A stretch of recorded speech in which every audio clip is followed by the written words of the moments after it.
I am Charlotte. To outsiders, my life resembles a classic novel with a perfect ending, married to Richard, a successful businessman, living in a magnificent mansion in the suburbs, and having everything anyone could dream of.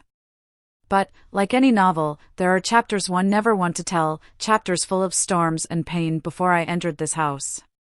Richard and I met at a charity event in downtown New York City when I had just turned 24. At that time, I was just a fashion design assistant for a small company where I spent hours drawing sketches that no one bothered to look at. I walked into that party like an outsider, wearing a dress borrowed from my roommate and worn-down high heels. Richard, a man 15 years my senior, entered the room as if he were the center of the universe. In a perfectly tailored suit, with a charming smile and sharp eyes, he made every woman in the room hold their breath. And when he started talking to me, I felt like I had just won the lottery. But the road to Richard was not as easy as I thought. He was the kind of man every woman wanted, and I, a girl with no money, no status, was nothing more than a grain of sand in the desert to him. Every date, I had to fight with feelings of inferiority when entering high-end restaurants, listening to conversations I couldn't understand, and pretending to smile that I didn't feel lost. My mother once warned, "Charlotte, men like Richard are not for you. They love the doll on their arm, not the real you." But I ignored her. Because Richard made me feel important. He always said, "Charlotte, you are special. You are different from all the women I have ever met." When Richard proposed after 2 years of dating, I cried. Not because of surprise, but because I finally felt recognized.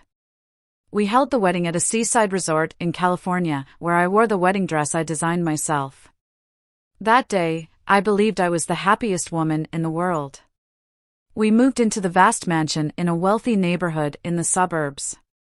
The house was like a work of art, with large windows, a marble spiral staircase, and a carefully manicured rose garden. I thought that, from here, my life would be a forever fairy tale. The house we lived in was not only large, but also completely isolated. Standing on the second-floor balcony, I could see the neighboring houses far away, where the lights shone through the windows. They might be laughing together, watching a comedy, or sharing small stories of the day. As for me, I just sat here, alone. I don't remember the last time Richard spent a whole evening with me. In the early days when we were just married, he was a gentle and thoughtful man. Every evening, he would bring home a surprise, a box of my favorite chocolates, a book that he said suited me, or just a bouquet of roses he casually bought on the way home. He used to make me laugh, and we could talk for hours without getting bored. But now, every passing day was like a repeated copy of itself. Richard left home early in the morning and returned late, his face always showing a hint of tension. I understood that work was important to him, but what about me? I am also a part of his life. I tried to express my feelings, but every time I opened my mouth, we ended up in an argument. "Richard, I feel like we are no longer connected," I said one evening when he had just returned home. He took off his tie, without even looking at me. "Charlotte, don't make things complicated. I'm trying my best to take care of this family." "Take care of this family?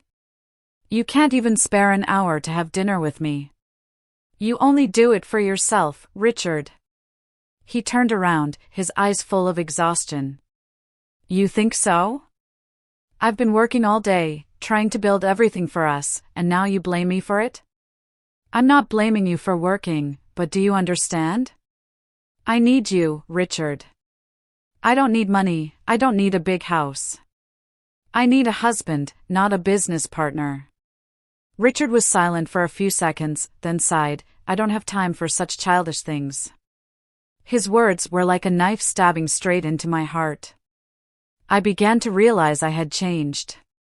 The arguments no longer made me cry. They just made me feel tired. Richard also changed. He no longer tried to soothe me as before. Every time I said I wasn't happy, he just responded with an empty apology and turned away to work. Once, I wondered if he ever noticed my efforts. It was when I spent the whole day redecorating the bedroom, choosing a new set of bed sheets in the exact color he liked, an elegant silver gray. "Richard, what do you think?" I asked, hoping his eyes would sparkle like they used to. He glanced over and said, "It's nice." "Thank you." That was all. A short, emotionless, unappreciative sentence. I felt like I was invisible in my own house. The more I tried to please Richard, the more I felt like I was losing myself. I learned to cook better, learned not to complain, learned to be silent when he was busy. But all of that only made me feel like a shadow in his life, someone there to make things comfortable, not a true companion. One night, after waiting for Richard to come home late, I said to him, "Richard, I feel like we are growing further apart."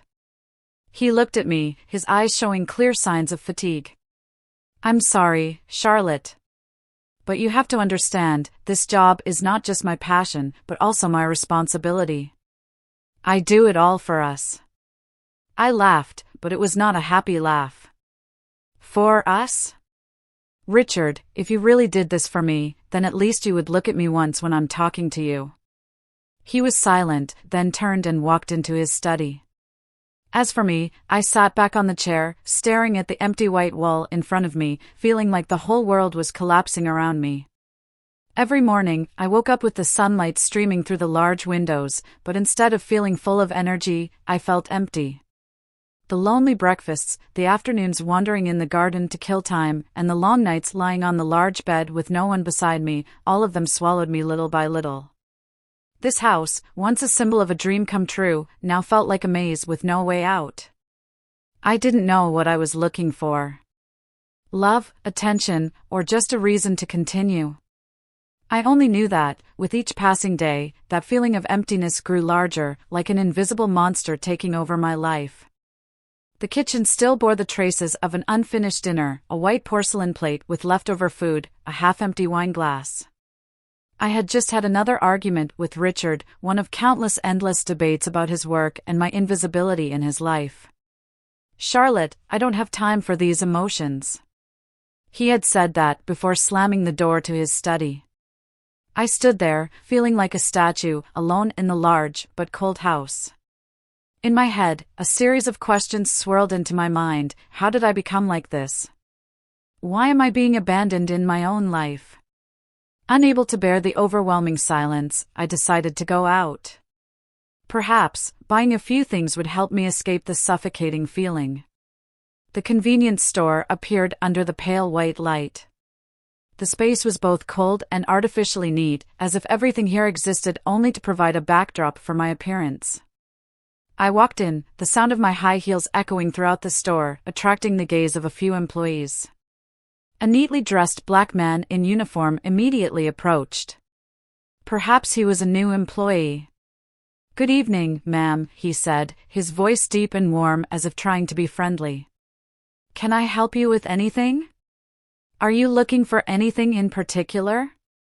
We just received some very good products, I think you'll like them." His smile was bright, his eyes shining with enthusiasm. But I couldn't stand it. Someone like him, here, right in front of me, made me so uncomfortable I wanted to turn around and leave. "No need," I replied, my voice cold, cutting him off like a knife. My eyes swept over him, as if he were nothing more than a superfluous object in the space. I walked past him, grabbed a basket, not bothering to glance back. He was silent for a moment, the smile on his lips slightly faltering, but then he quickly regained his composure, continuing towards another aisle. I was choosing vegetables while glancing around the store. From a distance, I saw him helping another customer. The way he bent down to pick up an item on a low shelf inexplicably angered me. Why is someone like him working here? What were they thinking when they hired him? Maybe he's trying to appear enthusiastic to hide something. Harsh thoughts ran through my head, as if they were self-evident truths. I continued down the aisles, trying to ignore the seething annoyance.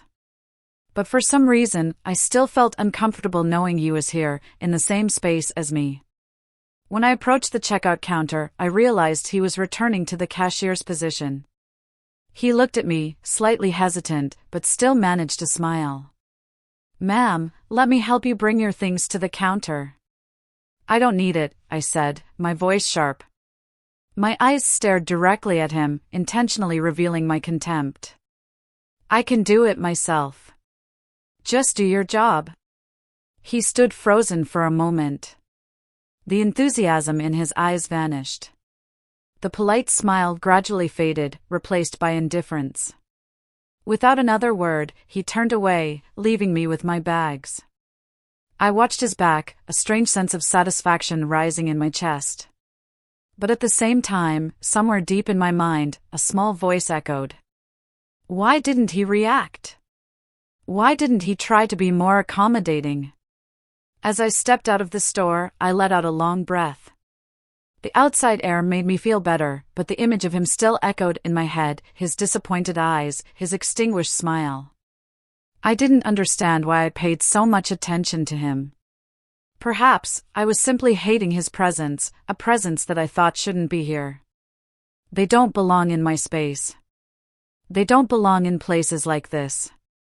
And that, I told myself, was the reason I felt so uncomfortable. But deep down, I knew better. What bothered me most was not him, but the way he didn't react to my contempt, as if he was silently witnessing everything and smirking. That evening, after leaving the convenience store, I tried to forget Marcus's gaze and smile, his unsettling calmness that made me feel challenged. I sat at the kitchen table, a glass of wine in my hand, forcing myself to concentrate on the soup recipe I had planned to make. But the image of Marcus still crept into my mind, bringing with it conflicting thoughts. He's just a store clerk, I told myself. So why am I even thinking about him? I finished making the soup and waited for Richard to come home. Of course, he didn't. Only a text message arrived, saying he was working late at the office. I ate dinner alone, forcing down each spoonful of lukewarm soup, my heart full of emptiness. I needed some air. Although it was late, I decided to return to the convenience store to buy another bottle of wine. The real reason? Perhaps I wanted to test my discomfort when facing Marcus again, or maybe I just wanted to find a reason to escape the cold house. The streets were emptier than before. The sound of my high heels echoed steadily on the pavement, mixed with the sound of the wind blowing through the trees on both sides. When I arrived at the store, I walked in and immediately noticed something was different. The atmosphere inside was strange, not as quiet and orderly as usual. A sense of unease crept into my heart. As I approached the wine rack, my eyes suddenly caught the tall figure of Marcus standing at the checkout counter, still wearing his familiar uniform. I hesitated slightly. "Ma'am, can I help you with anything?" His deep, warm voice rang out, breaking the silence. I glanced at him, intending to reply coldly as before. But before I could speak, a loud shout came from the door. "Freeze! Hand over all the money, now!" I startled and turned around, and my heart nearly stopped. A man, thin but with a murderous look in his eyes, was pointing a gun at Marcus. His worn-out jacket concealed most of his body, but the gun in his hand was real, I had no doubt about it. Marcus stood still, his eyes staring intently at the robber without showing any fear. "Listen," Marcus said, his voice surprisingly calm. "You don't have to do this. We can talk." "Shut up," the robber yelled, waving the gun at Marcus. "I said give me the money, or I'll shoot." I stood there, my body frozen, not knowing what to do. "You, stay right there," the robber suddenly turned to me, his eyes flashing with suspicion. I felt my legs give way, I could only stammer, I don't know anything." Marcus glanced quickly at me, his eyes seeming to say, "Don't panic." Just as the robber was distracted by me, Marcus suddenly lunged forward, as fast as a leopard. Before I could realize what was happening, he had grabbed the man's hand, pushed the gun aside, and pinned him to the floor. A gunshot rang out, but the bullet only hit a nearby shelf. I screamed, stepping back, feeling like my heart was about to jump out of my chest. "Call the police!" Marcus shouted, still holding tight to the struggling robber on the floor. I frantically searched for my phone in my purse, my fingers slipping on the screen because of sweat. Finally, I managed to call the police. When the police arrived, they quickly subdued the robber and took him away. The store returned to silence, but the echoes of fear still lingered within me. Marcus stood beside the counter, his breathing still a little heavy, but his eyes were as calm as ever. I looked at him, feeling both grateful and confused. "Thank you," I said softly, but my voice was uncertain. Marcus just nodded, saying nothing. When the police left, I stood silently looking at him for a long time. But instead of saying anything more, I turned and hurried out of the store, without looking back. On the way home, I couldn't stop thinking about what had just happened. Marcus, the black man I had always tried to avoid, had rushed in to save me without hesitation. He didn't show any fear, nor did he seek any gratitude. Why did he do that? Was it because of his job, or was it because he actually cared about my life? I tried to push those thoughts away, telling myself that this changed nothing. But deep down, I knew, the image of Marcus was no longer the same. And that made me more confused than ever. I sat in the brightly lit kitchen, the pale yellow light shining on my hands, holding a glass of wine but not bringing it to my lips. The house was so quiet I could hear the ticking of the wall clock. The image of Marcus, his calm eyes and decisive actions from last night, kept appearing in my mind. Even though I tried to avoid it, every time I closed my eyes, I saw him pinning the robber to the floor, risking his own safety to protect me and everyone in the store. He didn't have to do that, I thought. With a job like that, no one expects him to risk his life. I felt confused. Was I wrong to think he was like what my parents had said? Or was I just trying to convince myself that his actions didn't mean anything special? A few days later, I decided to go shopping at a different area, a place I rarely set foot in before. The market was in a working-class neighborhood, not flashy or luxurious, but bustling and vibrant. I didn't understand why I chose to come here. Perhaps I wanted to escape the emptiness I felt constantly wandering around that house. While I was busy choosing fresh vegetables, I heard a familiar voice from behind. "Ma'am, the tomatoes over there will be sweeter." I startled and turned around to see Marcus. He wasn't wearing his uniform like last time, but was in casual clothes, a plaid shirt and jeans. He was holding a shopping basket full of fresh groceries. "You," I stammered, not knowing what to say. He smiled slightly, his eyes still holding their familiar calmness. "I often come here to buy food. The prices are more affordable, and the food is much better quality than many other places." I looked at him cautiously. But this time, unlike before, I felt more awkward than uncomfortable. "I didn't think you liked to cook," I said, the words coming out before I could think. "Well, I used to be a chef," he replied. "Worked in a famous restaurant. But circumstances didn't allow me to continue that job." "Circumstances?" I raised an eyebrow, curious, but still keeping my tone indifferent. Marcus was silent for a moment, as if considering whether to continue. "Discrimination. When the restaurant lost customers because there was a black chef in the kitchen, I knew I couldn't stay anymore." His words stunned me. I didn't know how to react. A small change. I don't know why, but I continued to talk to Marcus. He showed me how to choose fresh vegetables, suggested a few simple dishes I could make from the ingredients I bought. The way he talked was both gentle and knowledgeable, completely different from the image I had preconceived in my head about someone like him. When I got home, I started making dinner according to the recipe Marcus suggested. For the first time in weeks, I felt truly excited about cooking. The dinner wasn't to please Richard, but for me to rediscover the vibrancy I had lost. I couldn't deny that the uncomfortable feeling about Marcus had changed. But at the same time, I also felt a conflict within myself. What am I doing? Why am I thinking about him like this? My parents' words still echoed in my head, "Don't be fooled by appearances. They always have ulterior motives." But I couldn't find any sign that Marcus had any ulterior motives with me. He was just himself. From then on, I began to notice that I often thought about Marcus. Not with the contempt as before, but with an indescribable curiosity. I started going back to the convenience store where he worked, finding excuses to buy things I didn't really need. When I met him, I always acted indifferent, as if his presence didn't bother me.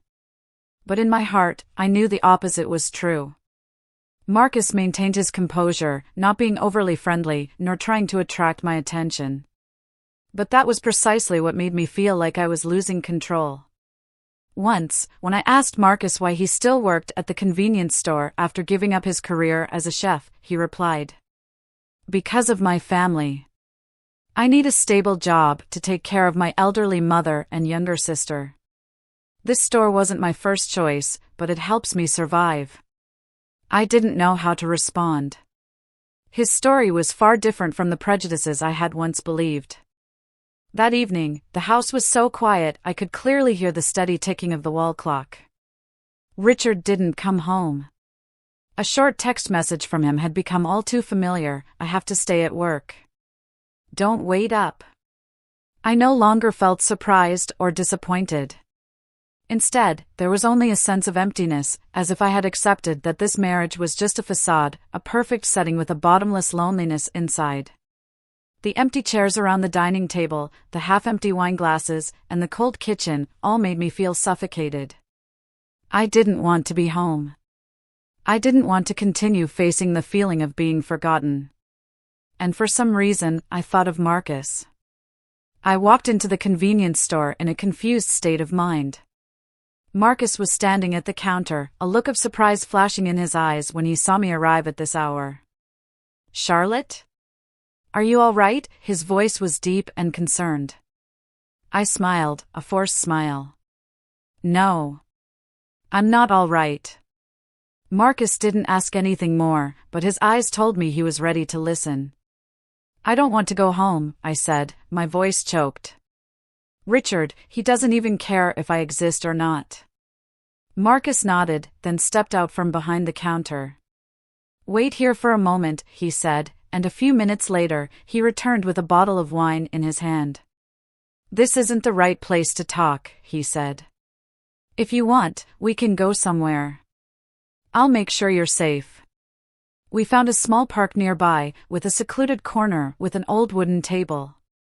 The yellow light from the streetlights shone down, creating a space that was both warm and melancholic. Marcus opened the bottle of wine, filling 2 plastic cups he had brought with him. "I'm not sure I should be here," I said, but still took the cup. "No one has to be strong all the time," Marcus said, his voice gentle. Marcus sat opposite me, his eyes seeming to see through all the layers of pretense I tried to build. Around us, the park was just a blurry backdrop, with the pale yellow streetlights shining down, reflecting on the leaves gently swaying in the night wind. The bottle of wine between us gradually emptied, each sip I took melting away more of the ice in my heart. The words I had never said to Richard, the hurts and pains I had buried for so long, now flowed from my lips, like unstoppable streams. "I used to love Richard very much," I said, my voice hoarse from the alcohol and emotions. "But he doesn't see me anymore. What am I in his life? A decoration? Something to show off to society?" Marcus didn't answer immediately. He just listened, his deep eyes intently following my every gesture. In that gaze, I saw the understanding that Richard had never given me. "Why do you care about me?" I asked, my voice trembling but unable to suppress my curiosity. Marcus put down his wine glass, leaning forward. "Because I know what it feels like to be abandoned." Those words hit me like a punch. I looked at him, and for the first time in many years, I felt I wasn't alone. My heart beat fast, both from surprise and from a vague fear that I was stepping into forbidden territory where I couldn't turn back. As if hypnotized, I leaned towards him. My breath quickened, my mind hazy between consciousness and losing control. Marcus didn't flinch. He didn't move closer either, just sat there, his eyes seemingly waiting for me to make the final decision. We shouldn't be doing this, my reason whispered, but it was overwhelmed by the intense emotion that was sweeping everything away. When my lips touched his, it was like an electric current running through my body. The first kiss carried hesitation, but in an instant, it exploded into a torrent. We rushed into each other like two people desperately seeking salvation in a world full of hurt. Marcus pulled me closer, his hands gentle but powerful, as if he was afraid of hurting me but also didn't want to let me slip out of his arms. I felt his warm breath, each heartbeat pounding on his chest merging with my chaotic breathing. I let myself drift into that moment. Everything around me became blurred, the distant sounds of the street, the flickering streetlights, all giving way to the intense feeling that was engulfing me. Each touch, each embrace seemed to tear apart each layer of pretense I had used to hide my pain. It wasn't just liberation, but also rebellion against everything I had once believed, once cherished. We clung to each other, the alcohol blurring the lines between right and wrong. Marcus's hands caressed my face, each of his gestures full of gentleness, but not lacking intensity. As everything gradually subsided, I rested my head on his chest, both of our breaths still uneven. I didn't know what to say, and Marcus was silent as well. Only the rustling of leaves in the night wind whispered a secret that only we understood. I looked up at him. Marcus's eyes were not angry, not judgmental, but full of sadness. He knew, as did I, that the boundary between us had been broken, and things could never be the same. Marcus, I whispered, my voice trembling. I don't know what to say. He turned back, his eyes not angry, not resentful, only tired. Charlotte, we were wrong. I know, I replied, tears rolling down my cheeks. But I can't go back. Marcus nodded, then stood up. You should go home. We both need time to think about this. I returned home, my heart full of conflict. I didn't know how to face Richard, and worse, I didn't know how to face myself. I sat in the living room, staring at the empty wineglass on the table. The memories of last night lingered in my mind, Marcus's eyes, his breath, and the feeling of vulnerability that I had let overcome me. Why did I do that? Marcus doesn't deserve to be dragged into this mess. But, why is he the only one who makes me feel alive? I had no answer.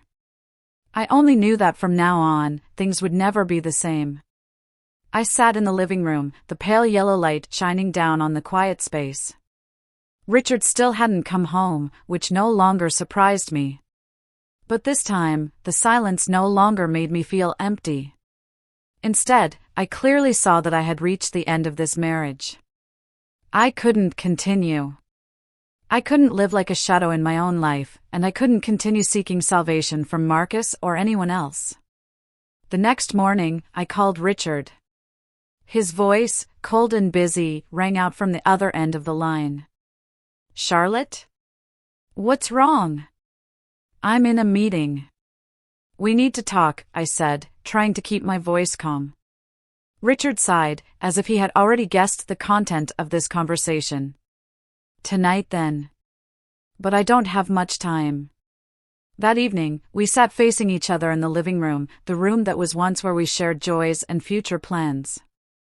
But now, it was just an empty, cold space, just like our relationship.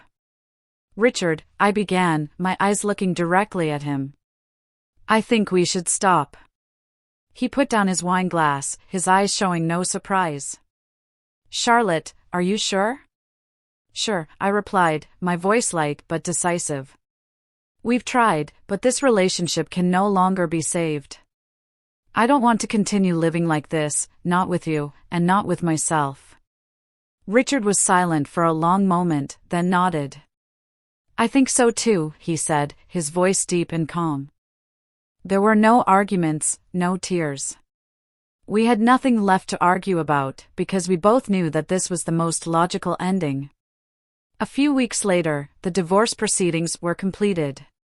I didn't feel regret when I walked out of the courthouse with the file in my hand. If anything lingered, it was only a feeling of relief, as if I had just removed an invisible yoke that had been around my neck for many years. Richard didn't try to hold on, nor did he blame me.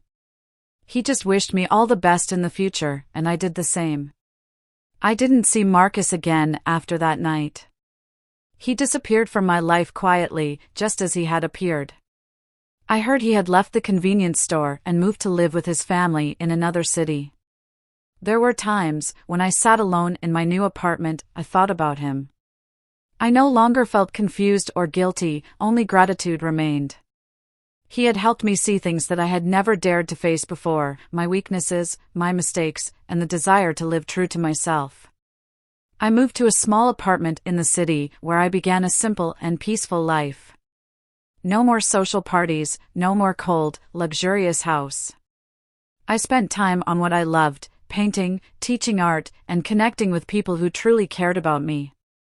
There were days, when the morning light shone through the window, I sat at the easel and realized I was smiling. It wasn't the smile of perfect happiness, but the smile of someone who had just found themselves again. Marcus, he was a memory, a chapter in my life. But what he left behind was a great lesson: no one can save me, except myself. And from here, I began to walk on a new path, a path that I chose for myself, not to please anyone, but to live for myself.